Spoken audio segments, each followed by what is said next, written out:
नमस्कार दोस्तों, मैं आप सभी का स्वागत करता हूं अपने YouTube चैनल एग्ज़ाम कॉपी में। दोस्तों, आज ये हमारा हिंदी का तीसरा सेशन होगा। आज हम बात करेंगे हिंदी में संविधान की।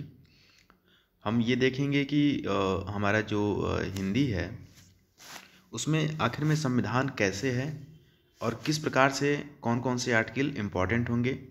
और ये वीडियो जो है ये लेखपाल के लिए, SSC GD के लिए, कांस्टेबल के लिए और इवन किसी भी एग्ज़ाम के लिए काफ़ी इम्पॉर्टेंट है। तो प्लीज़ अगर आपने चैनल को सब्सक्राइब नहीं किया तो प्लीज़ सब्सक्राइब कर लीजिए, बेल आइकन को ऑन कर लीजिए, लाइक कीजिए, कमेंट कीजिए, शेयर कीजिए। अब मैं वीडियो को स्टार्ट करता हूँ। जैसा कि आप सभी लोग हेडिंग देख रहे हैं, हिंदी में संविधान, इसको हम देखेंगे कि कैसे और क्या चीज़ हो रहा है इसमें। ठीक है, ओके। तो फर्स्ट ऑफ ऑल हम बात करेंगे भाग 17, जो कि संविधान का जो भाग 17 है,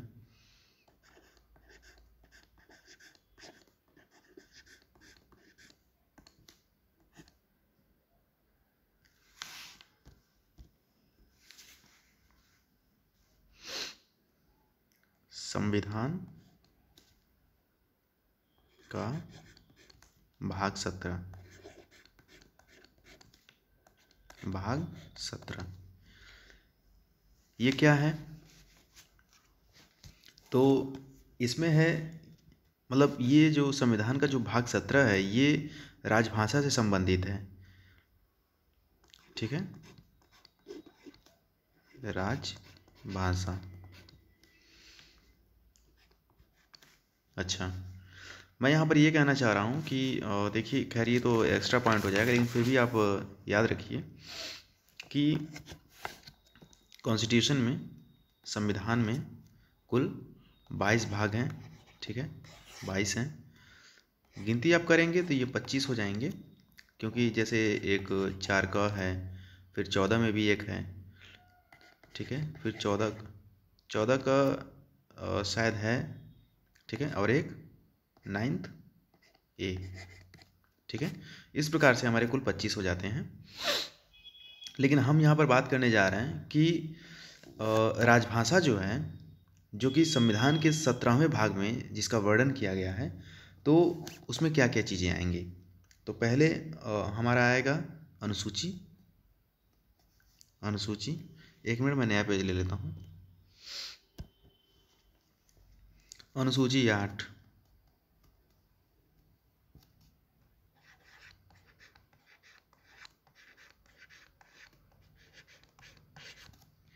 अनुसूची 8 जो है ये भाषाओं से संबंधित है। संविधान की जो 8वीं अनुसूची है ये भाषाओं से संबंधित है। ठीक है,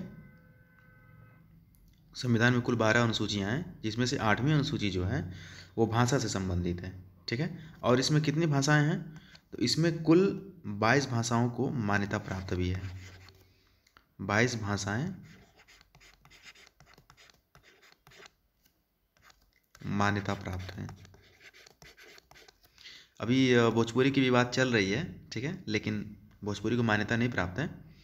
इसमें हमें ध्यान ये रखना है कि अंग्रेजी जो है वो इसमें नहीं है। ठीक है,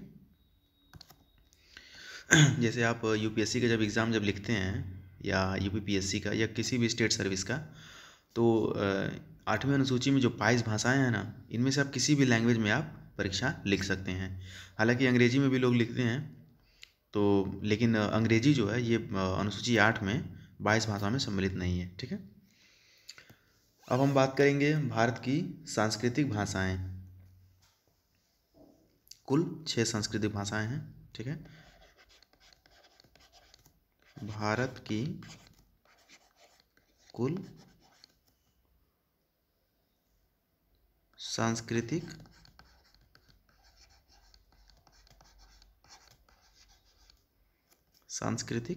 भाषाएं तो कितनी हैं ये कुल 6 हैं। कौन कौन सी हैं, एक एक को हम देखेंगे। पहला है 2004 में जो आया, तमिल। ठीक है, दूसरा है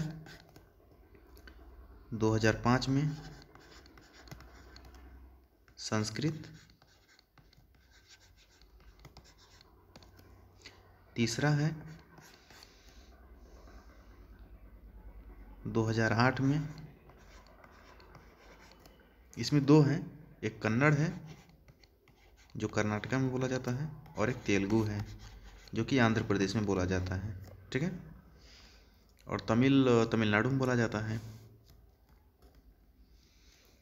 और 2013, एक मिनट कितनी हो गई ये? कुल 5 हो गई ना? नहीं, 4 हो गई, ठीक है। तो ये 5वीं हो गई। 2 यहाँ पर है ना, ये कन्नड़ और तेलुगु, ठीक है। तो 2013 में कौन सी है? तो वह है मलयालम,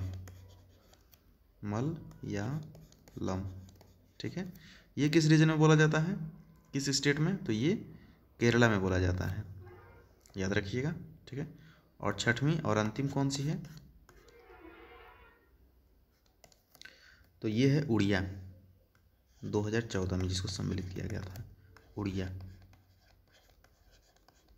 ठीक है। ओडिशा में बोला जाता है इसको, ठीक है। तो इस प्रकार से हमारी कुल 6 भाषाएं हो जाती हैं। पहला तमिल, दूसरा संस्कृत, तीसरा कन्नड़, चौथा तेलुगु, 5वां मलयालम और 6वां उड़िया, ठीक है। लेकिन अब मैं आपको बताऊंगा कि अनुसूची 8 में, जिसमें भाषाओं की बात की गई है, जो कि भाषा से संबंधित है, अनुसूची 8, ये क्लास आप लोगों को संविधान की क्लास के जैसा लग सकता है, लेकिन ये हमारी हिंदी की क्लास है, क्योंकि हिंदी में भी यहाँ से प्रश्न बनते हैं और डायरेक्ट जो प्रश्न आने वाले हैं वो मैं बताऊंगा। हालांकि अभी तक जितना मैंने बताया वो सारे इंपॉर्टेंट हैं। जैसे मान लीजिए कि एग्ज़ाम में ये पूछ देगा कि भारत की सांस्कृतिक भाषाएं कौन कौन सी हैं, तो 4 ऑप्शन दे देगा, तमिल दे देगा, संस्कृत दे देगा, कन्नड़ दे देगा, फिर गुजराती दे देगा। तो आपको गुजराती को टिक करना होगा, वही आपका सही आंसर होगा, ठीक है। अनुसूची 8,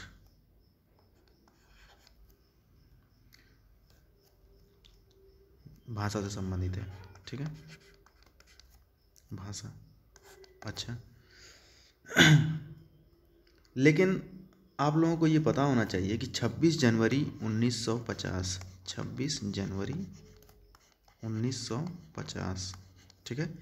इस डेट को हमारा जो देश है वो गणतंत्र हुआ था, ठीक है। तो आपको ये पता होना चाहिए कि इस टाइम पर कुल 14 भाषाएं हुआ करती थी, कुल 14 भाषाएं थीं, ठीक है। समझ रहे हैं आप मैं क्या कह रहा हूँ? कि 26 जनवरी 1950 जब हमारा देश जब गणतंत्र हुआ, ठीक है। गणतंत्र का मतलब कि हमारा संविधान जिस दिन लागू हुआ, ठीक है, स्वीकार तो किया गया था 26 नवंबर 1949 को। 26 नवंबर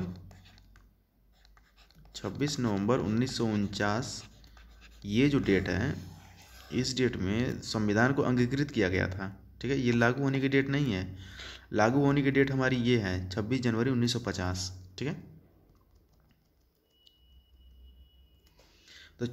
तो 26 जनवरी 1950 को 14 भाषाएं हमारे संविधान में मेंशन थी, वर्णिन, जिनका वर्णन था।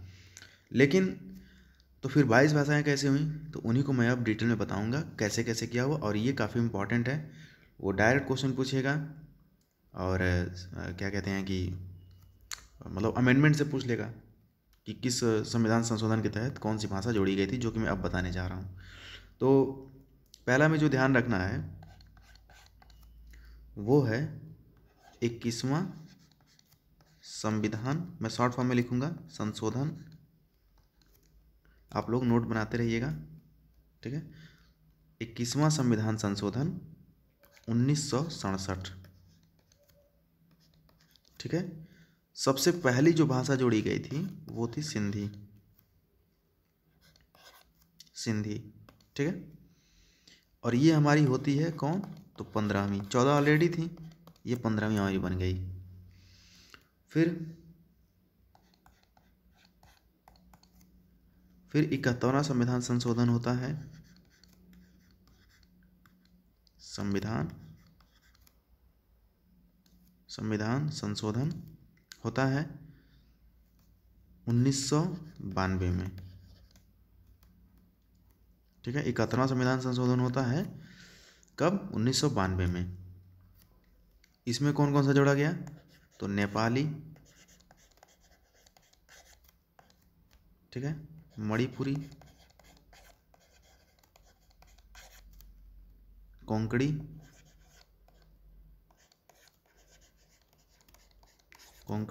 ठीक है। अभी मैं इनको याद करने का ट्रिक भी बताऊंगा, आप घबराइए मत, ठीक है। आगे देखते हैं। फिर 92वां संविधान संशोधन होता है, संविधान संशोधन। और इसमें क्या होता है?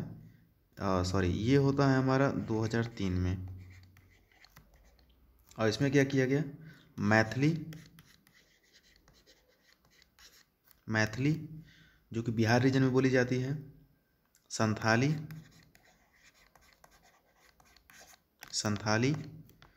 डोंगरी, फिर बोडो, ठीक है। तो कुल कितना हो गया? मैं रुकिए अलग मार्कर ले लेता हूँ समझाने के लिए। कुल कितना हो गया? तो सिंधी 15वीं, नेपाली 16, मणिपुरी 17, कोंकणी 18, मैथिली 19, संथाली 20, डोंगरी 21, बोडो 22। इस प्रकार से अनुसूची 8 में, जो कि भाषा से संबंधित है, संविधान का जो अनुसूची 8 है वो भाषा से संबंधित है, ठीक है। इसमें कुल अब 22 भाषाएं हो गई हैं, ठीक है। संविधान संशोधन हमें याद करना है, कौन कौन सा देखना है ध्यान से। तो पहला जो आता है वो आता है 21वां संविधान संशोधन 1967, ठीक है। और 67 के ठीक 15 साल बाद, नहीं 15 नहीं 25 साल बाद, क्योंकि 67 फिर 87, सॉरी 67, 77, 87 और 87 या 5 92, यानी कि 25 साल बाद। देखिए याद करने के लिए बहुत बढ़िया ट्रिक है ये, कि हमको 1967 से 25 साल आगे जाना है तो 1992 मिल जाएगा, और 50 साल आगे आएंगे तो 71वां संविधान संशोधन। इसको आप ऐसे रिलेट कर सकते हैं, ठीक है। और यहाँ से 1992 हमारे दिमाग में रहेगा तो हमें एक चीज़ ये याद रखना है कि 92वां संविधान संशोधन होता है कब? 2003 में। इसमें कितनी भाषाएं थी? 4। तो यहाँ पे हमें कितना ऐड करना होगा? ये याद करने का बस ट्रिक है, ठीक है। इसमें आप 50 ऐड कर दीजिए तो आप 71 पे आ जाएंगे, इसमें आप 25 ऐड कर देंगे तो आप इस पे आ जाएंगे। ये याद करने का ट्रिक है और कुछ नहीं है, ठीक है। इसको आप लोग ऐसे कर सकते हैं। हाँ, एक ट्रिक आपको यह याद रखना कि 15वीं जो है वो सिंधी है, ठीक है। ये तो ऐसे ही याद हो जाएगा। फिर इसमें हम बता रहे हैं 71वां संविधान संशोधन 1992 में जो हुआ था, इसको कैसे याद करना है। तो इसके लिए आप क्या कर सकते हैं कि एक शब्द होता है नमक, उम्मीद करता हूँ सब लोग जानते होंगे, सब लोग सुने होंगे।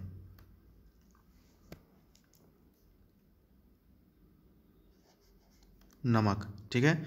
न से नेपाली, म से मणिपुरी, क से कोंकणी, याद हो गया नमक, ठीक है। इसको याद करने के लिए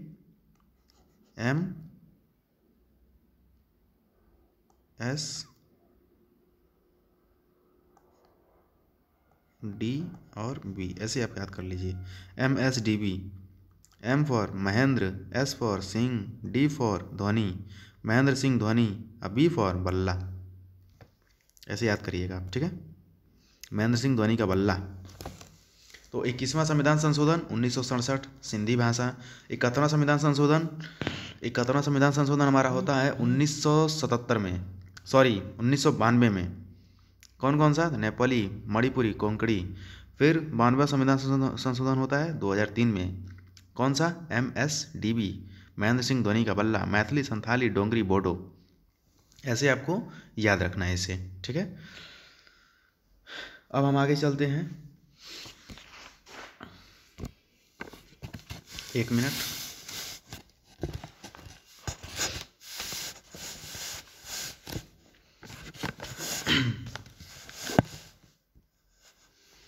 अब एक एक करके हम ये जो भाषाएं जो हैं उनको हम देख लेते हैं।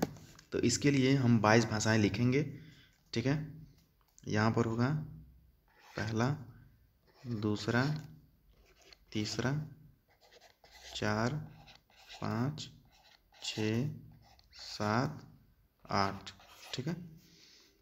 फिर यहाँ पर होगा 9, 10, 11, 12, 13, 14, 15, ठीक है। फिर 16, 17, 18, 19, 20, 21 और ये 22। एक एक करके इसको देख लेते हैं कौन कौन सा है। इम्पॉर्टेंट है क्योंकि ये प्रश्न आते हैं, यहाँ से पूछा जाएगा। पहला असमिया,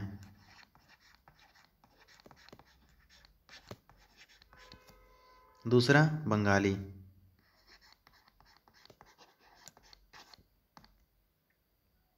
बंगाली, ठीक है। फिर बोडो,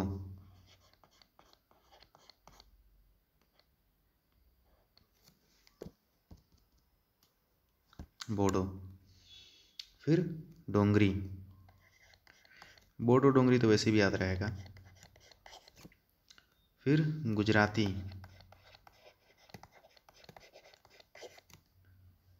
पांचवी कन्नड़,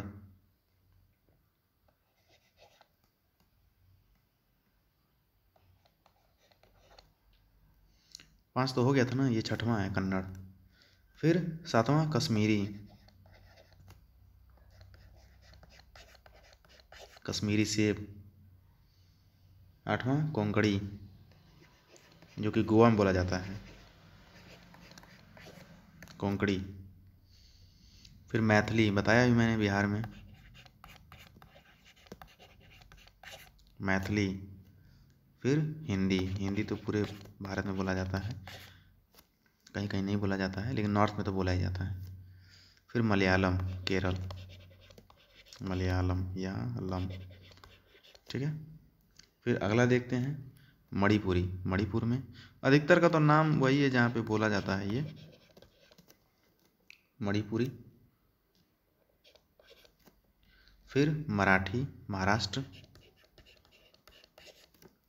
फिर नेपाली, हाँ एक बहुत इम्पॉर्टेंट है ये नेपाली वाला, फंसाने के लिए दे देगा। आप सोचेंगे कि ये तो नेपाल में बोला जाएगा, लेकिन नहीं, भारत में भी बोला जाता है, ठीक है। फिर उड़िया, उड़िया उड़िया। फिर पंजाब,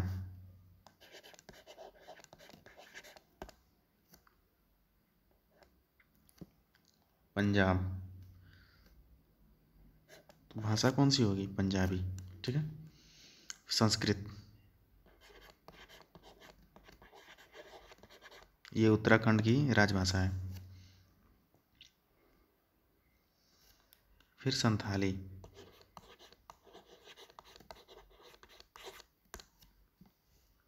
तमिल, तेलुगु, उर्दू।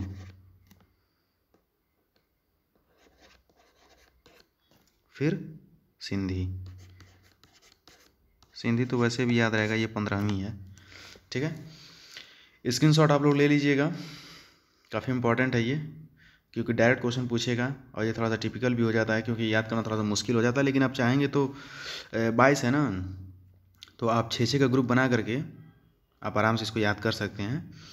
जैसे कि मान लीजिए कि असमिया बंगाली एक में ले लीजिए, फिर बोडो डोंगरी एक साथ ले लीजिए, गुजराती एक रीजन में ले लीजिए आप, फिर कन्नड़ कश्मीरी कोंकणी। अब ऐसा करिएगा ना कि अल्फ़ाबेट वाइज आप इसको याद करने का प्रयास करिए, जैसे कि क वाले जो हैं उनको एक साथ ले लीजिएगा, ठीक है। या तो आप चाहेंगे तो जैसे मान लीजिए कि ये भारत है,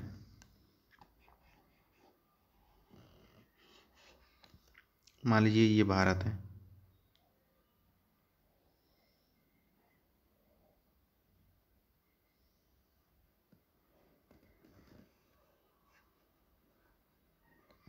ये भारत है, ठीक है।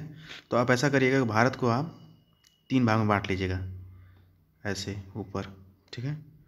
फिर ऐसे, फिर ये फर्स्ट पार्ट, ये सेकंड और ये थर्ड, क्या करिएगा कि ऊपर कश्मीरी लगा दीजिएगा, और फिर अगर इधर देखना तो आपको यहाँ पर आप कश्मीरी लगा देंगे नॉर्थ में, फिर गुजराती को लगा देंगे, और फिर यहाँ पे बीच में आप देखेंगे तो कोंकणी को लगा दीजिएगा, ठीक है। ऐसे मतलब करके फिर मराठी को लगा दीजिएगा, फिर नेपाली को लगा दीजिएगा, फिर यहाँ पे आप देखेंगे तो उड़िया को लगा दीजिएगा, फिर यहाँ पर आप इस जगह पे आप पंजाबी को लगा दीजिएगा। पंजाबी खैर यहाँ पे नहीं है, पंजाबी यहाँ पे है, ठीक है। तो ऐसे कर करके आप अपना मतलब ट्रिक से आप इसको याद कर सकते हैं, लेकिन हाँ याद करना जरूरी है, नहीं तो क्वेश्चन बनेगा आप फंस जाएंगे यहाँ पे, ठीक है। आगे देखते हैं।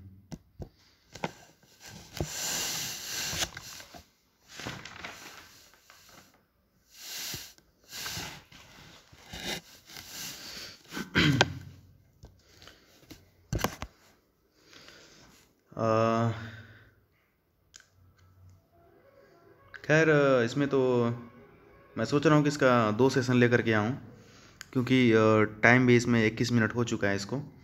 तो ऐसा है कि इसका हम एक सेकंड पार्ट लेकर के आएंगे, जिसमें कि इंपॉर्टेंट आर्टिकल्स को हम बता देंगे। जैसे कि मान लीजिए कि आर्टिकल 345 है, तो उसमें राजभाषा की बात की गई है, राज की भाषा, ठीक है। फिर मान लीजिए कि 345 है, 46 है, 47 है, इसमें क्षेत्रीय भाषा की बात करेंगे। फिर सुप्रीम कोर्ट में जो भाषा है वो 348, 349, ऐसे ऐसे करके हम देख लेंगे, ठीक है।